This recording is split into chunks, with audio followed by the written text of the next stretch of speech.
we're going to get started because there's a lot of stuff to cover today, and food is coming. It's just a little bit late. Have all of you been to one of the front-end SIGs before? Okay, cool. Oh, no, you have not. So wait, was that a yes or no? No. Okay, so the front-end SIG is just like all of our other special interest groups. It's about topics, but it's really to encourage conversation and later on that you can apply to a project or just alignment across the different verticals here at Cardinal. So just like all the other ones, it's like this, but front end, we've been focusing from user interface, so focus on HTML, CSS, and then also getting into some of the responsive topics, object-oriented CSS, scalable projects, and then JavaScript. So that's kind of like the wide range, but I know you do the mobile one. I think there's going to be a lot of crossover if we get into hybrid stuff. Yeah. So giving you a quick background on today, because one of the things, there's a lot of things actually that have led up to today. I've been doing a 3-part series for one of our clients, and it's about creating style guides for an enterprise. So really large style guides that are scalable, maintainable for large corporate clients. And in this, it's kind of educational, but it was to bring up discussion and conversation about how to build style guides that are actually scalable and what that actually means. So this is kind of a 1-part series of all of the findings that I have. And it's probably, if I did them all, it'd be like a 4-hour-long presentation. I'm probably going to do a workshop through Columbus Web Group, but that's the background. And then in addition, myself, a couple of others here at Cardinal Solutions have been working on a starter kit using style guides, and it's based around Pattern Lab, and I'll talk about Pattern Lab.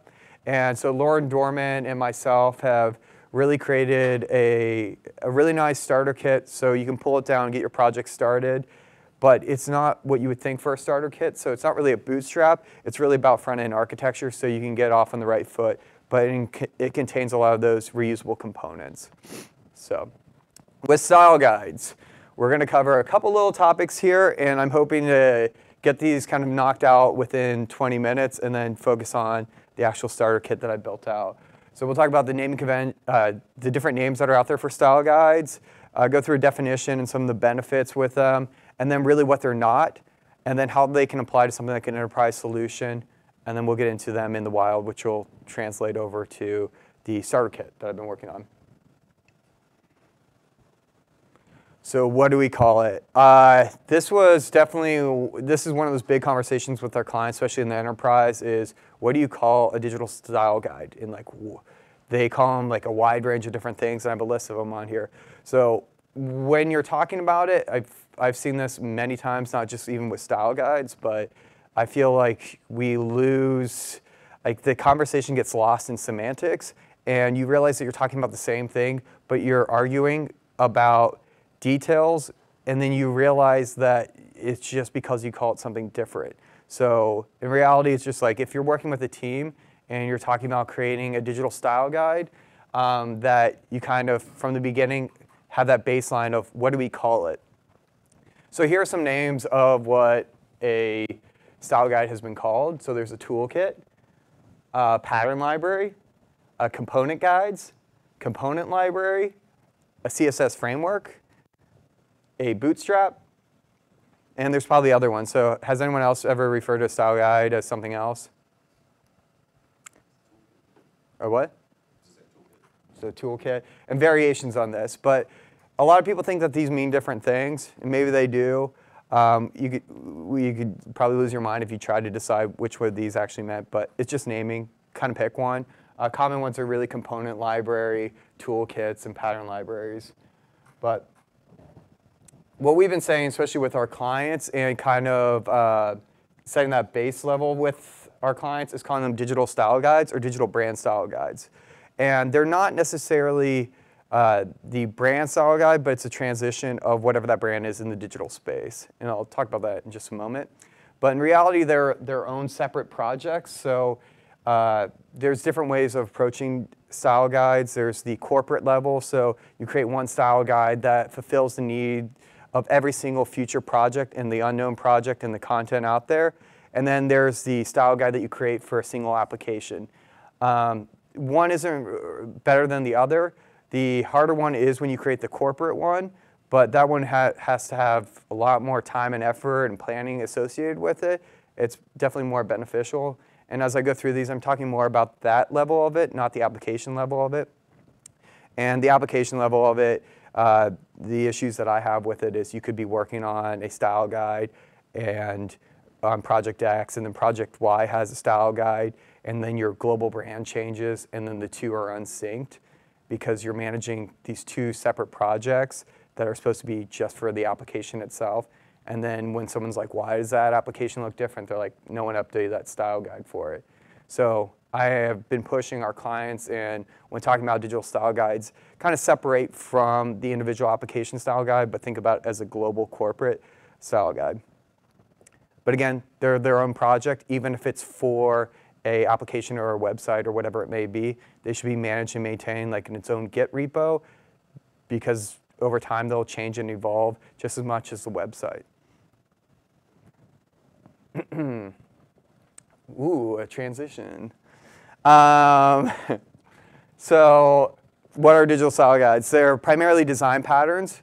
They're styles and markup for components. They're a reference to the actual code, and their documentation. And in reality, this is, if you're fulfilling all these, especially the last one, which is the most important, the documentation, you have a really great style guide. And by design patterns, I mean that these are reusable components, visual cues that you can use, but it's really focusing around the different use cases of content and the different contexts that they can be used inside of. And focusing on just styles, markup, and the interface as opposed to interactive pieces. So it can include interactive, but it is not going to be aligning with like your JavaScript and the integration.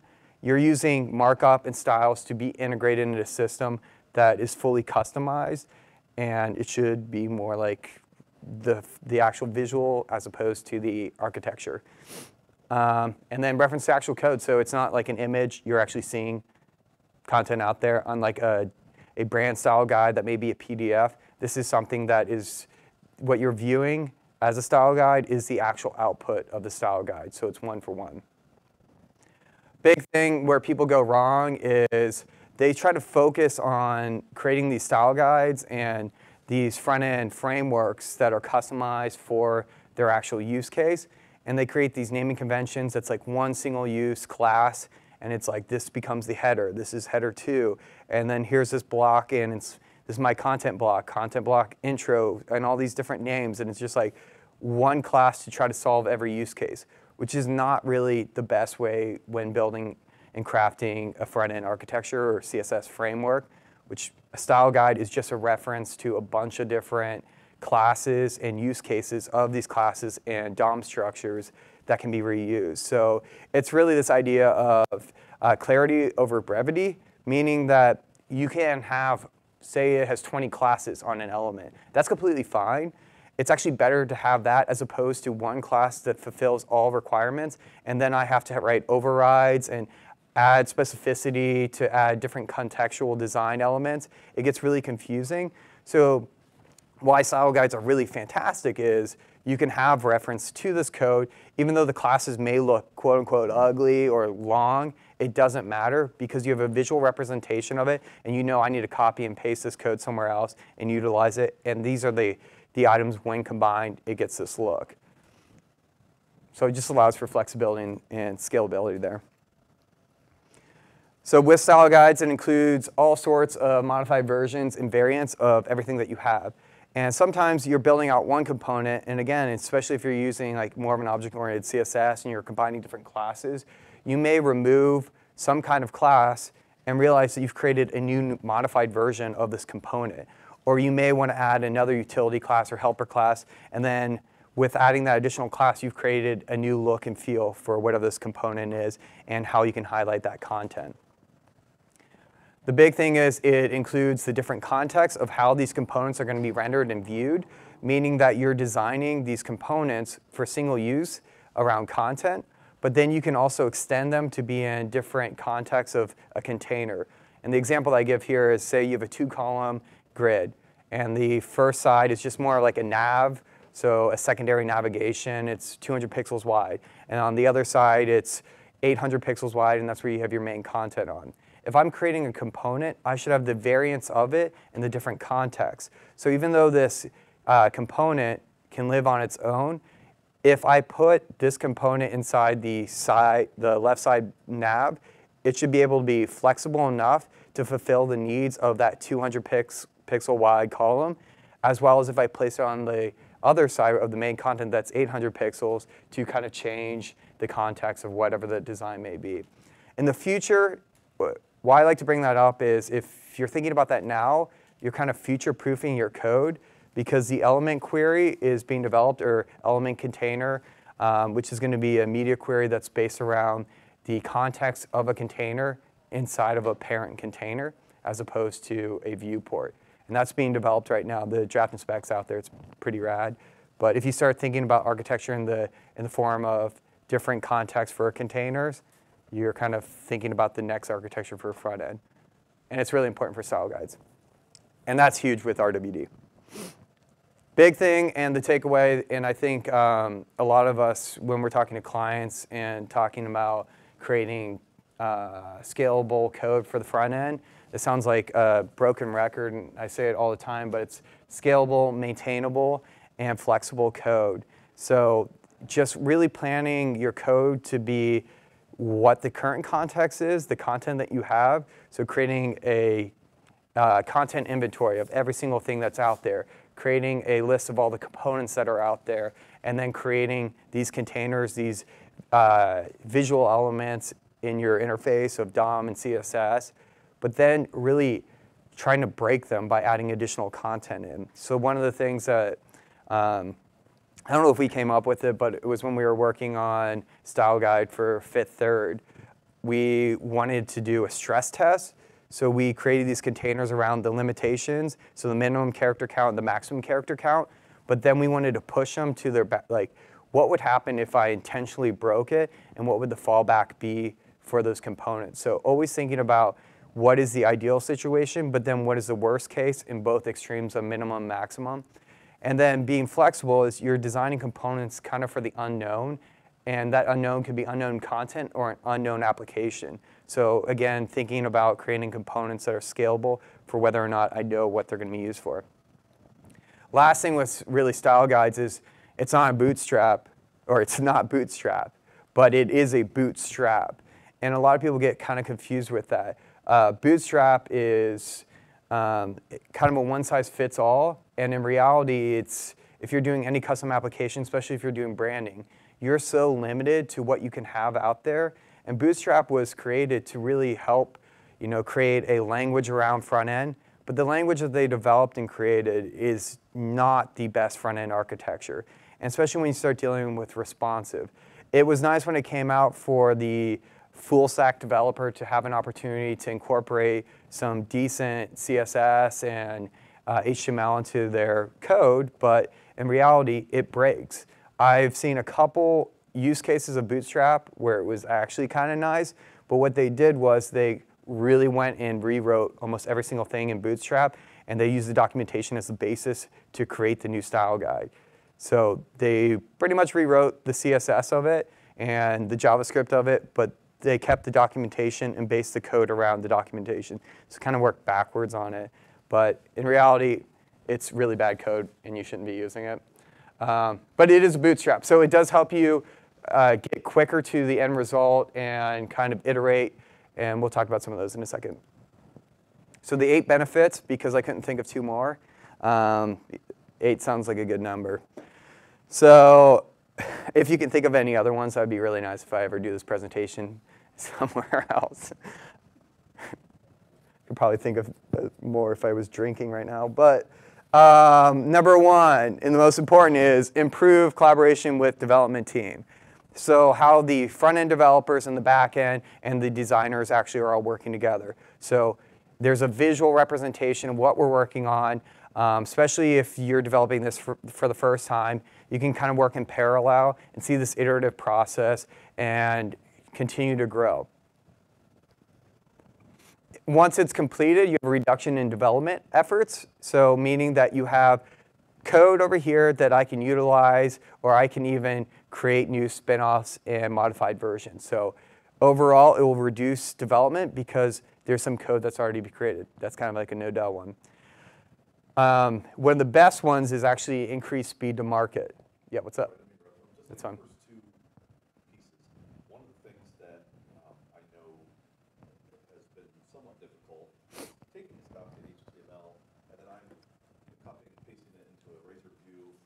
Yep. Replace the loop that I'm doing with the style that's supposed to be in there, and then sometimes it's another style that's inside of a list item, inside of a bullet list that I'm looking through as well. Does it make sense? And considering that a razor view is 99.9% HTML, Yeah. would it make sense for, in my case, everything I've done has been a backend developer taking the style and putting it into the razor HTML. Would it make more sense for a UX person to do that in general? So yeah, so when it comes to integration with a style guide, ideally it would be nice if the front-end developer was doing it, or at least was there working together. It's more of team collaboration, communication. Not every front-end developer may be comfortable with doing that, or may be the best person, or have the time to do it. I like to do it. I usually don't have the time because I'm working on refinements or working on the evolution of the design. But once it gets in a place, especially if you're changing classes, the front-end person, the person that's developing the UI and HTML, CSS, they should be going in there at least checking and verifying it.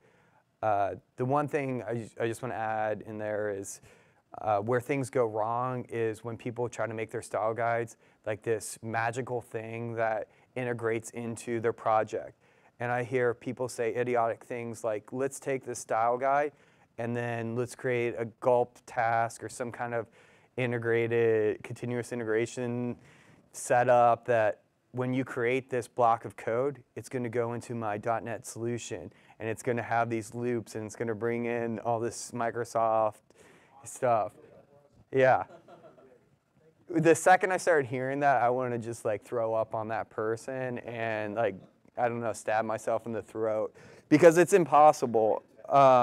Yeah, well, maybe it could be done is if you wanted everything just to look like a plain from top to bottom HTML page and there was no style on it, but then at that point you don't need a style guide. That's magic and it can't be done right now and you're limiting the style guide. But that's a good question. Increase speed to market. And it's not really, so again, if you're focusing on it as your style guide as its own project, and once it's completed, the future iterations of the project, the changes, the evolution of it, new pages being added, new content being added, it will increase speed to market. But there does take time to build out a style guide, especially if you're doing it for the global side. If you're actually building a style guide for a project, so it's project-based style guides, it probably takes the same amount of time if you're not including documentation. So it's not like it's an upsell to put a style guide out there and develop because as we dive into the example, you'll see that a style guide is a reference in all these things, but in reality, it's a guide for your front-end architecture where style guides start having to be kind of sold or become their own physical project with a budget is if you're adding documentation or taking it and kind of spinning it off as a huge reference guide. But those are the difference between a good style guide and a bad style guide. But when you're building a framework, a UI framework for a custom application, you're kind of building one in general. So there's different tools out there that you can use to align. One of my favorites is alignment of quality code. The thing I like to say is every single project should look like it's one developer that did it. It shouldn't look like a series of different developers. So creating a language that all developers can reference and become very familiar with. It's really awesome once you get in a project, and kind of also goes back to the speed to market, once you get one of these frameworks kind of set up, so a custom Bootstrap for your project, that everyone starts getting familiar with the naming conventions for it. And then you're like, oh, remember this and this and this. and you can kind of just like crank through different versions of it, where you don't even necessarily have to go to the style guide and copy and paste, because you start becoming so familiar with those classes and the different use cases that you can really get out there. So it's this idea of the alignment of the quality of code, and it looks like one developer did it, not 5 different ones. And a lot of people, like, this is kind of one of those negative things, but it's a huge benefit, is that you get to focus on what you really want to be doing, as opposed to just redoing the same code you've always done. I think there's fear about, especially in the enterprise, is if you're building a style guide that is really robust, that is really awesome, and has this great documentation, and it's going to solve cancer, that it's going to take away my job. Like, I don't need a front-end developer anymore. We can get rid of them. I don't need the UX person on it because this is the reference.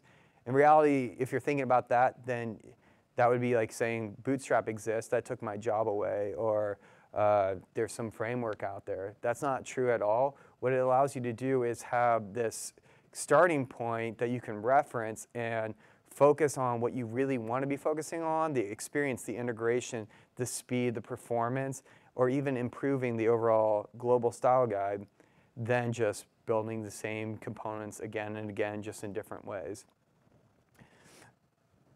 Iterating in the browser is really huge, and it also gives the benefit, allows designers that maybe know some front end the ability to kind of play around and copy code in some cases, but it can also be used as a reference for education, and also creating different versions of your templates and maybe different components that are out there.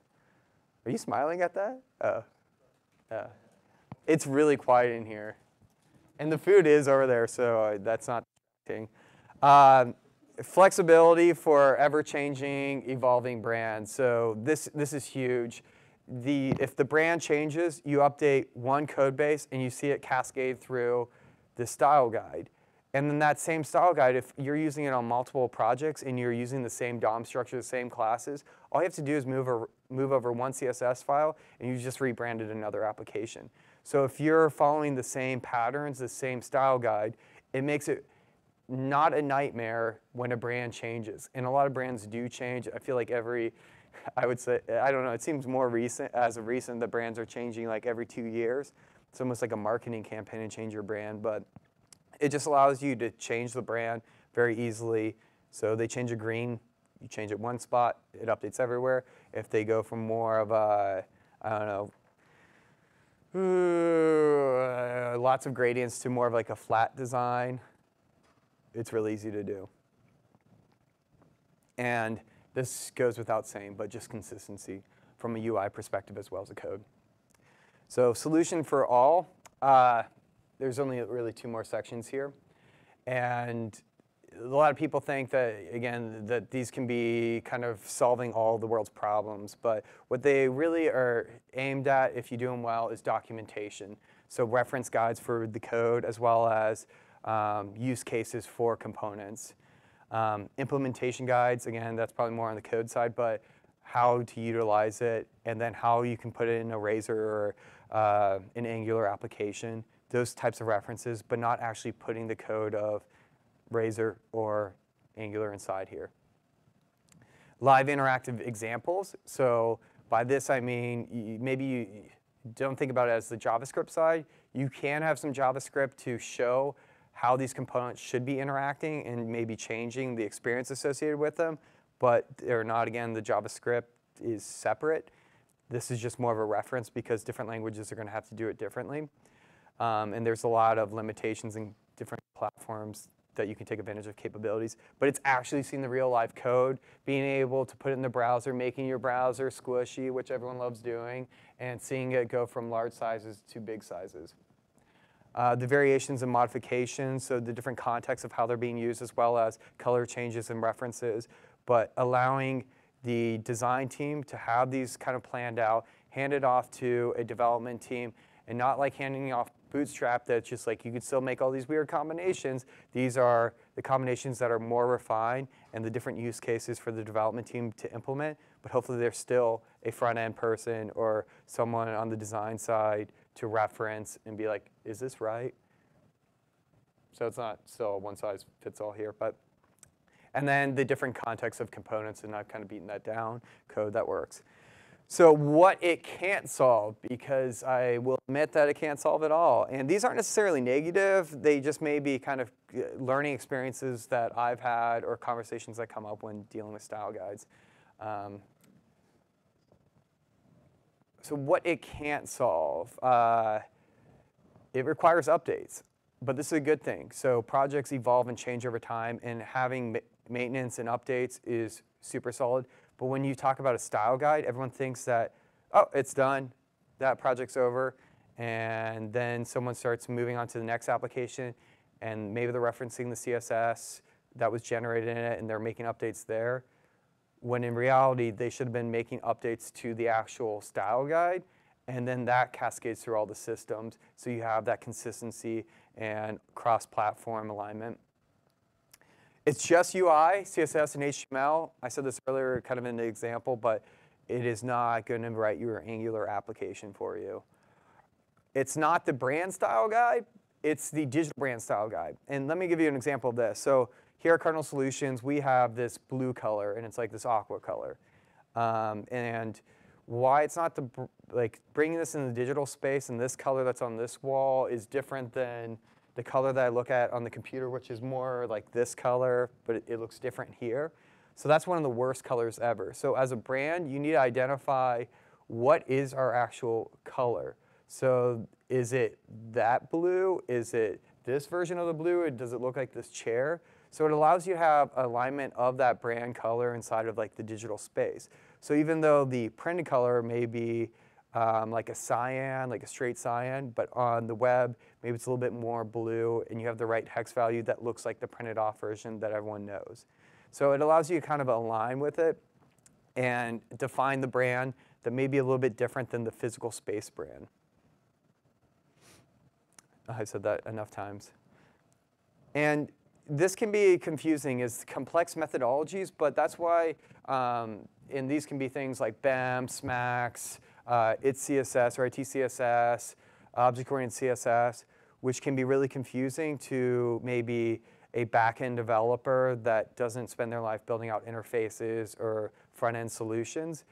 But the style guide should be a really great reference for these types of developers that aren't front-end developers, where they can copy and paste it. They don't necessarily need to know what all those are, just as I don't need to know what everything happens on the back end for bringing in data or database connections, because I'm just like, I hope it works. That's their job. That's not my job. I'm not going to get in there and try to mess it up. Same thing kind of goes with front end. It's like, I'm focusing on what I'm good at. Let them focus on what they are good at, and let's work together and collaborate. And even though there's complex methodologies, you can learn them over time. And as long as you understand the base idea of it, you can understand how to copy and paste.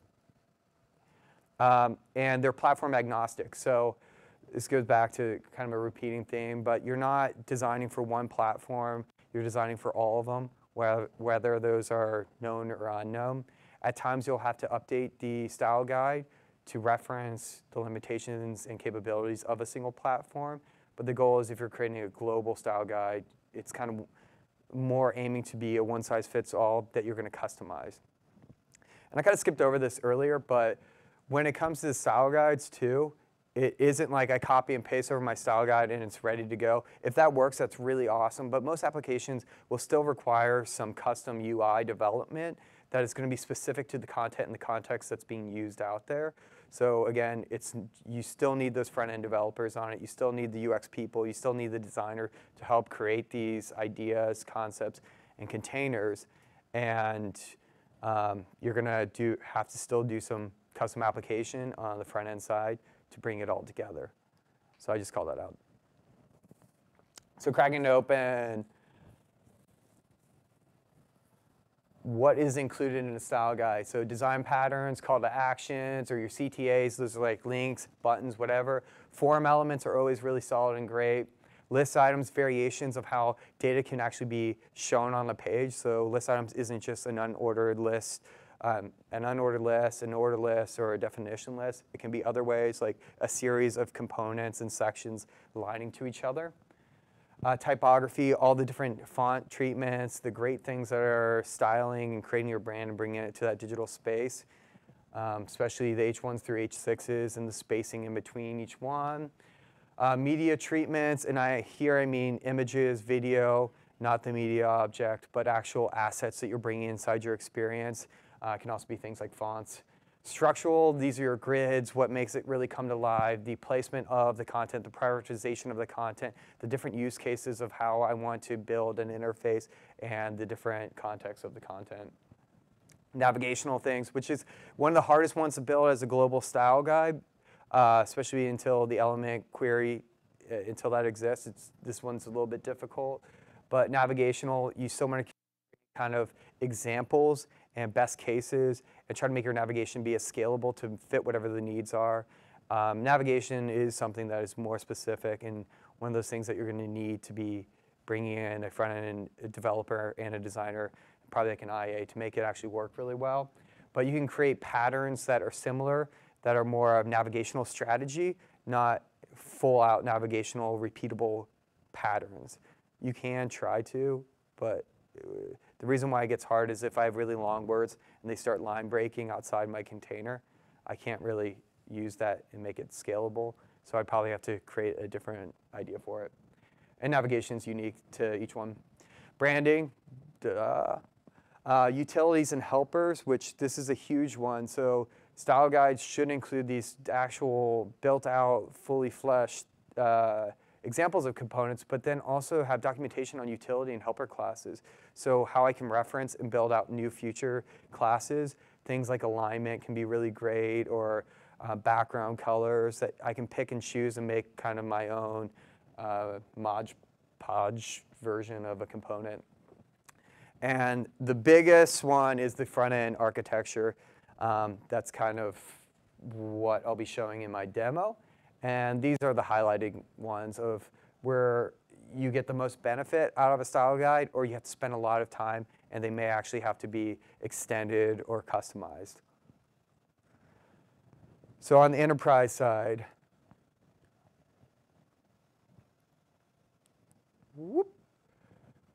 one of the biggest challenges for the enterprise is, everything that we've talked about. So the benefits are all there, but the hardest part with it is the diversity in the development team.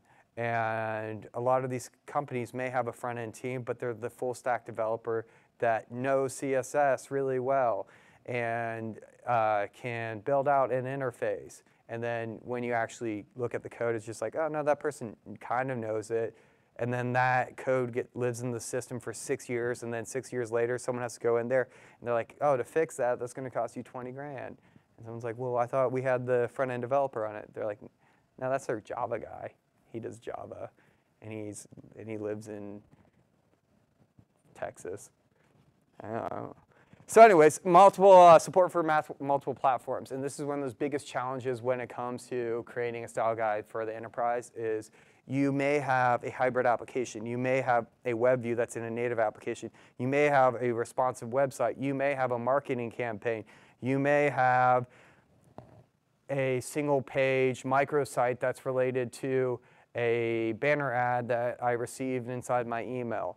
You never know what it's going to be. And when you're building out a style guide, you need to make sure that it's fulfilling multiple platforms. Maybe e-commerce, it may be .NET, it may be .NET MVC, it may be blah, blah, blah, the list goes on. So you need to be thinking about it and be targeting and planning around all the potential limitations and capabilities of systems and platforms and technology out there. It is crucial for enterprise to have detailed documentation. And by this, it means like almost overkill. One thing I will say Bootstrap does really well is it has great documentation. It's like telling a really great story that has a really bad ending is like how I would describe Bootstrap. But detailed documentation, and those are use cases as well as implementation. It needs to be easy to use and as a reference guide for people to understand. So copying and pasting and seeing all these components, but having people find the right components in the right use case. So it needs to be really easy to use.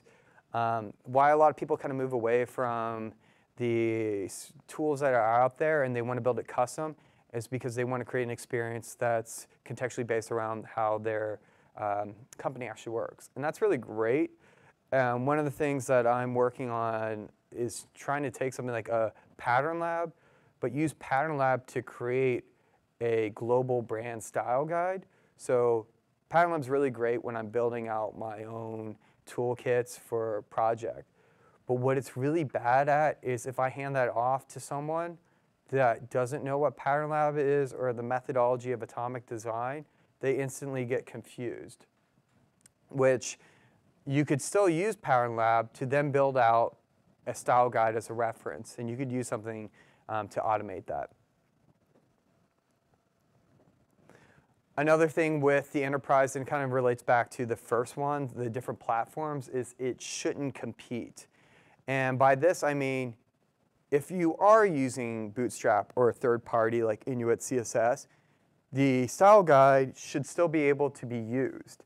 And there's two different ways that you can get around using a style guide and avoiding that collision of Bootstrap in my custom UI. So again, a good style guide should allow me to kind of extend or even utilize Bootstrap because you know someone on your team in the enterprise is going to be using Bootstrap. So how you can do that is you can namespace. So you can create a version of a style guide that has a specific namespace in the beginning of it. So in the case of like Cardinal Solutions, maybe every single element or component starts with CSG dash, and it's namespace. The other thing is adding another type of namespace, which is more on the inheritance or cascading effects of CSS. So increasing specificity. There's a body tag that you add that's maybe called CSG. And then inside my actual code that I write, everything inside my CSS has a higher specificity because I wrap it with .CSS, class name CSG, and then it's wrapped inside. So every single component, if I have class name button, the reference to it is CSG space button, and then that has higher specificity. So if I need to override or extend something, I win that battle. Bootstrap doesn't, and it inherits it the way that I want to. So you avoid confliction and kind of confusion in your code by doing things like that. There's a lot of other different ways, but it just allows for scoping issues that happens in CSS. But planning for it is a really solid idea. In the wild, I gave myself no breath between those two. So identifying two different sides of the spectrum, there's guides and then there's frameworks, which is kind of funny because they're the same thing, and I talked about that earlier. But as a guide, we have Pattern Lab, I'll say Fabricator, and then I talked about the custom one. So these are kind of ones that are available out there, and I like to recommend, and I've used, and especially for creating custom ones. Frameworks, Bootstrap, just so you can kind of get the difference between guides and frameworks. Material Design Lite has been a really, really nice one. If you guys aren't familiar with that, I would at least check it out as a reference point, but don't use it. And then Inuit CSS, which is Harry Roberts, and then Foundation. So those are kind of like the different frameworks. And why I put guides versus frameworks is a guide isn't just, it includes frameworks, but you're creating a custom framework. But guides are more as a reference that includes the CSS in the reference. So the guides are more about referencing components and implementation as opposed to here's some code.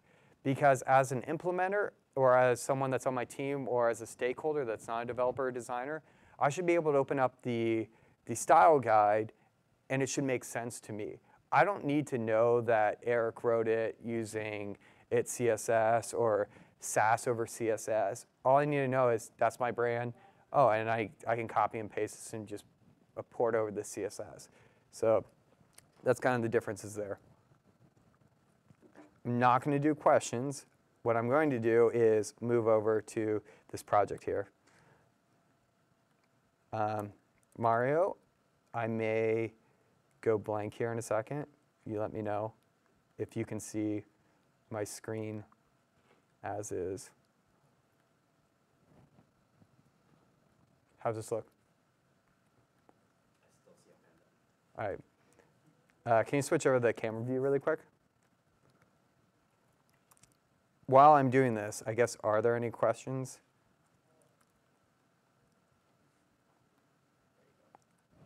And can you see my full screen from if my mouse is on the left-hand side all the way to the right-hand side? Yep. All right, cool. I've been spewing a lot of stuff, so hopefully this isn't boring or you're getting something out of it.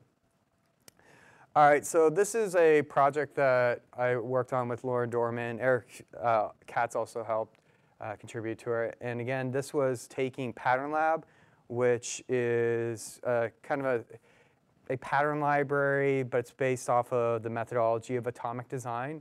And it's really targeted at creating scalable components and going from the smallest objects to the largest objects and allowing you to be really flexible on creating modified versions of it.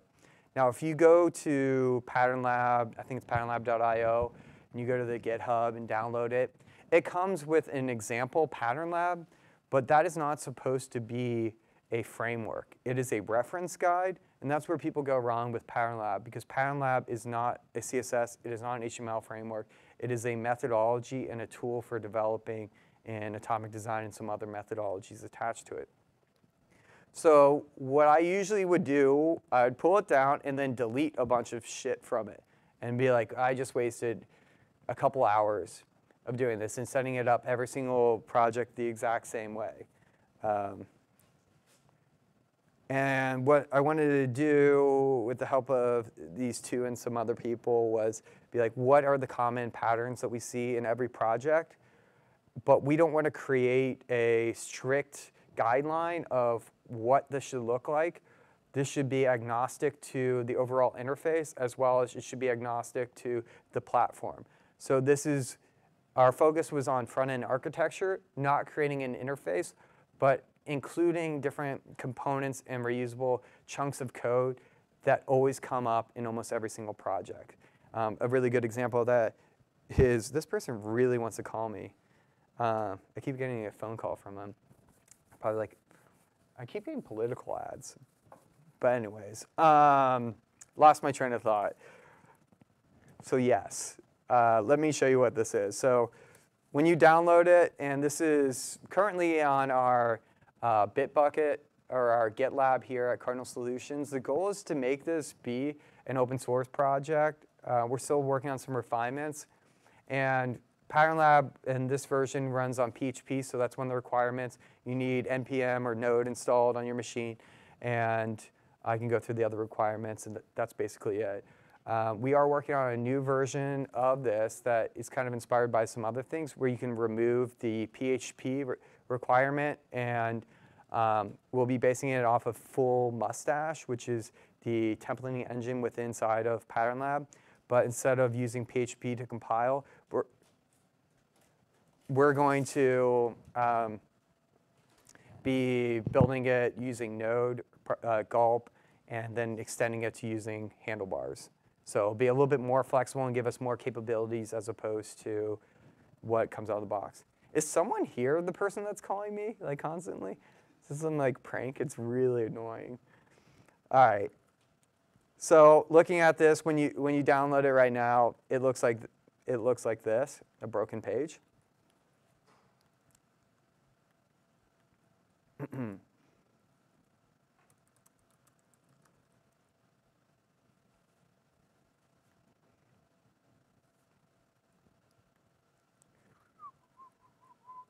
Cool.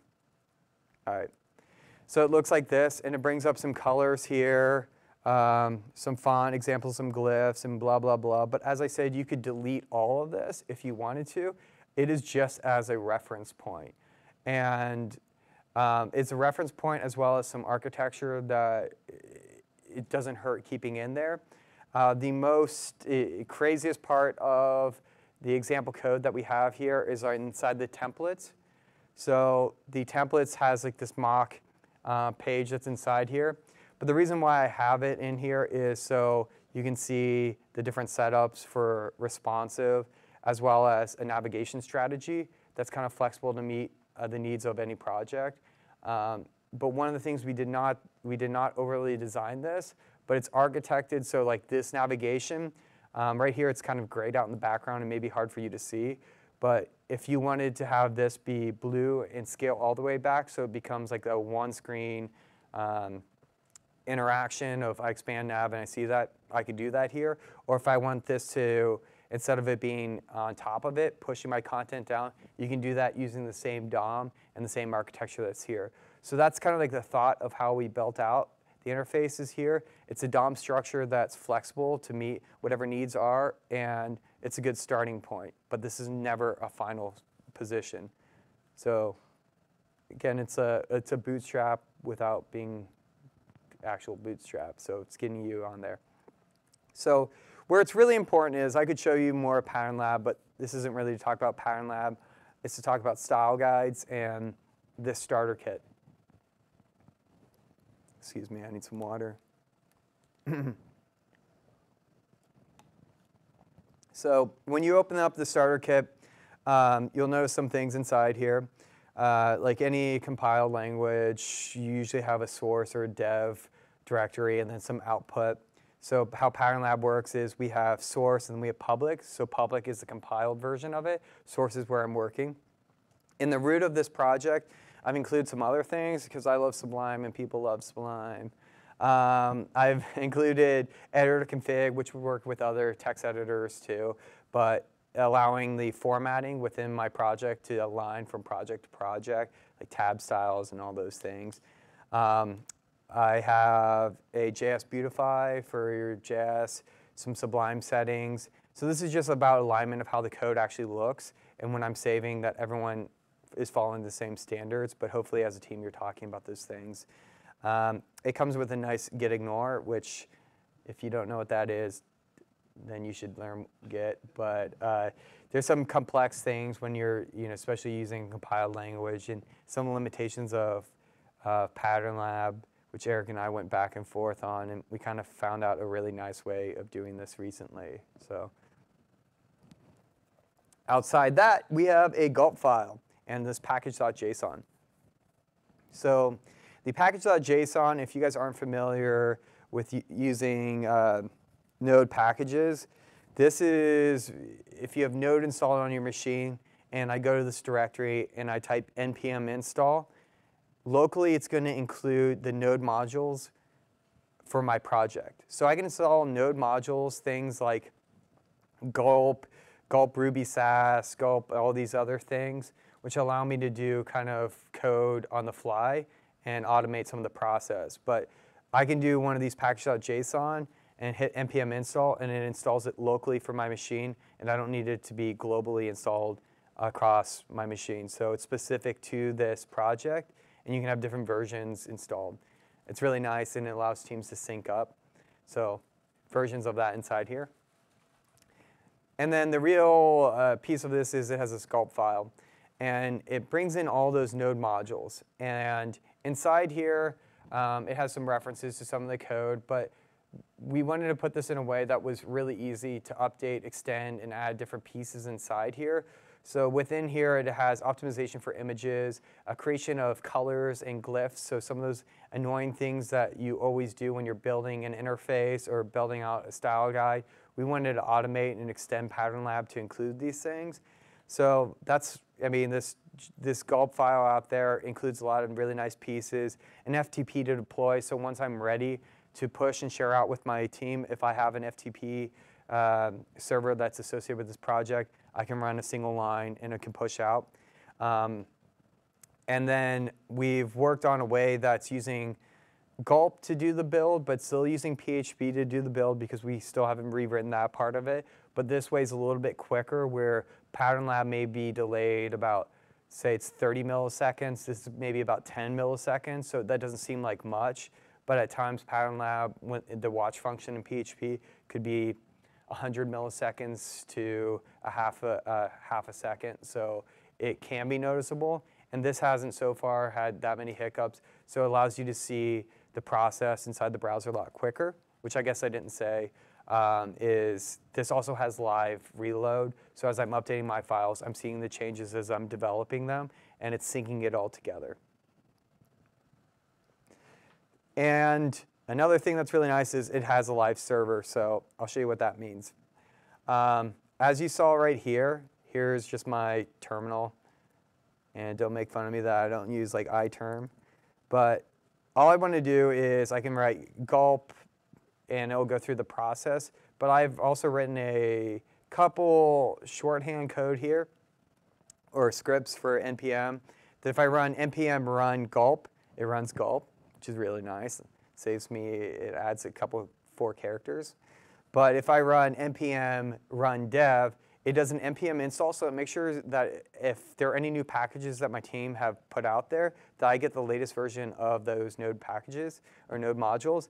And then it also runs the gulp task with an environmental variable called development, and puts my my pattern lab and the work that I'm doing into a development mode, meaning that I have more references to source code, source maps, as well as a quicker live server.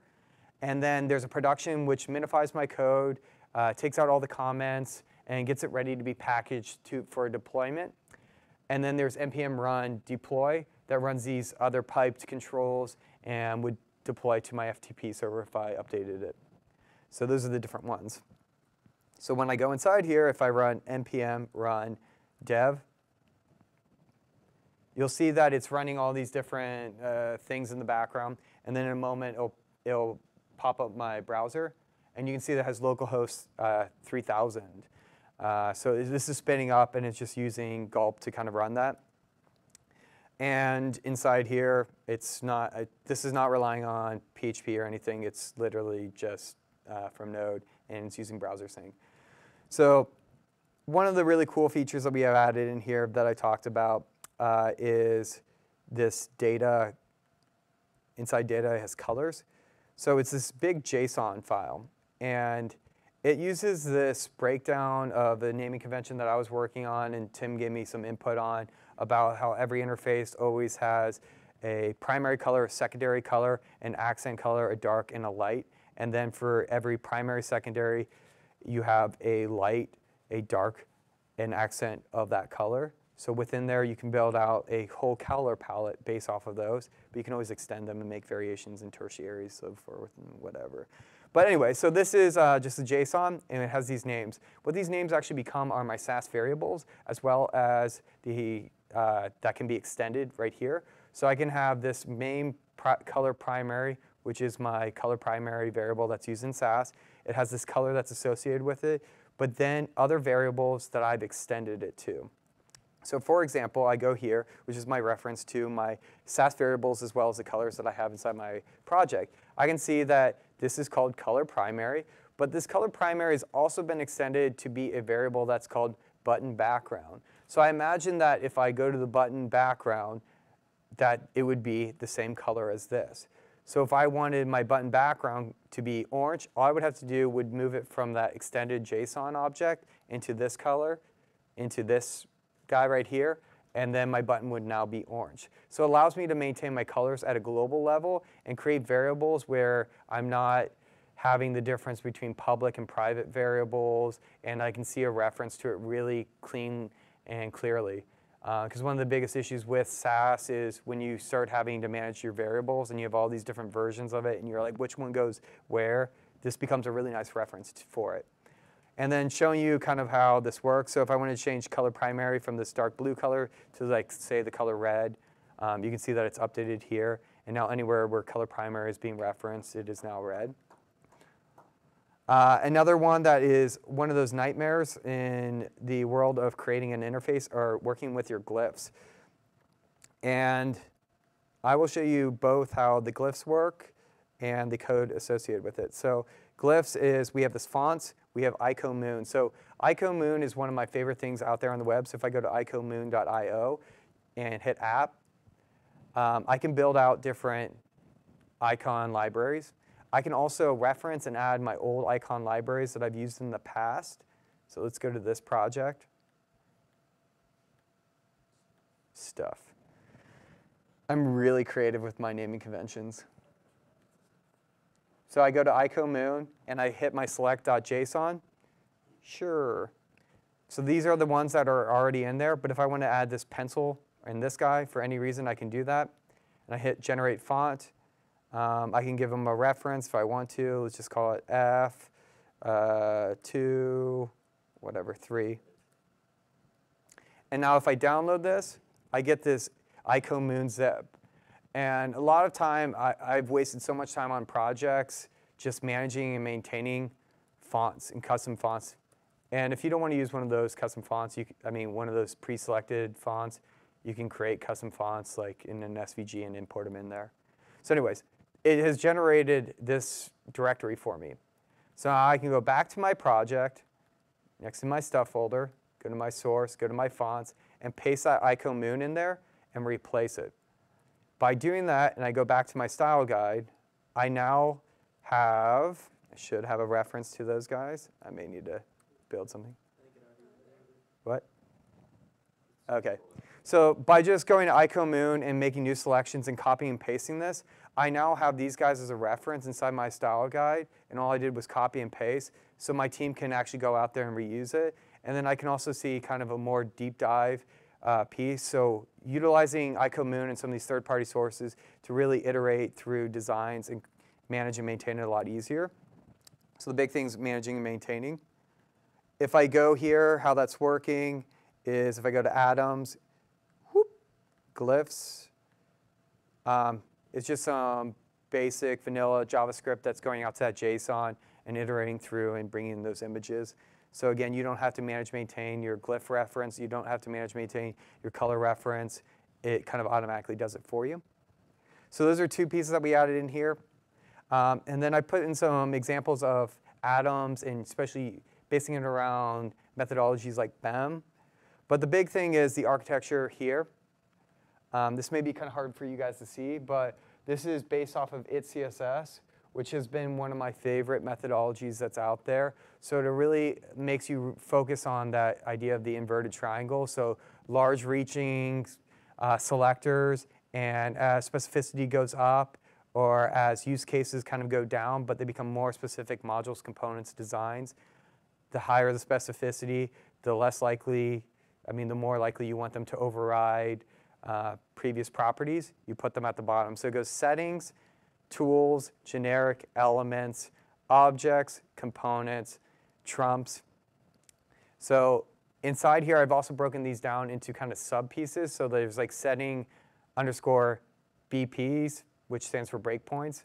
So settings are variables, and these ones are definitely public variables. And then these are still public, but they're kind of broken down in a way that I would want to reference. And the different ways that Sass works or any compiled CSS language is you want these as high up. That's why they're the first thing mentioned inside the cascade of Sass. And then the colors, this is actually generated from that JSON file, and it gives you a nice big warning at the top. And then the managing of the different things. Inside here, it's also, like if I go to component, let's go to objects. I have kind of a base container, which these are patterns that I commonly use on every single project. So they're custom Kevin Mack ones, as well as global ones like,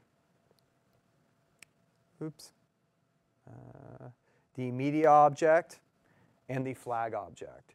So those types of object-oriented CSS that are very common that you would see in other places. I also have references to kind of the methodologies, the breakdowns, and why I've chosen these at the top of my styles.scss. So it talks about the namespace and how you would namespace objects, components, utilities, themes, anything that is hack or Java or is JavaScript related. So different things are up here, and there's a reference article. An article on itCSS as well as BEM, and kind of BEM and it combined together. In addition, I've added Smack's kind of theming methodology, but that's really up to you to continue down that path. Reality, it's just supposed to be a focus on architecture and how you can utilize this, port it over to any project, and it's not going to define your interface, but it's going to help you define the way that you craft and architect your actual front-end UI. So that's about it. Reality, this is a time saver, and it's to be used as a reference. It's a work in progress, and I would love to get some additional hands to help me wrap it up and turn this into something that we can make public and improve Pattern Lab, because I've now used it on 4 of our clients, And it's been a huge time saver, and I've added additional pieces and references inside here that has grown. But it's still not yet at the style guide. The style guide piece of this will kind of come out of it, and using this pattern lab to create more of a global style guide that is the custom style guide, but using pattern lab to generate it.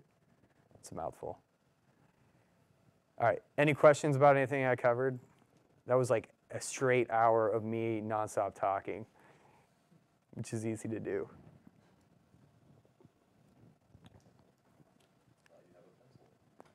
Yeah. Yeah, I have a pencil and my color's red. Does this make sense? Yeah. Yeah, so I can send out the link to this group. Right now it's not public, so I can share that. Yeah. Yeah, and the requirements are just PHP right now and Node. Ideally, we wouldn't have it. What? I just, what? Oh, okay, cool. Yeah, get some food. But thank you guys for your time. Thanks for listening to me. So.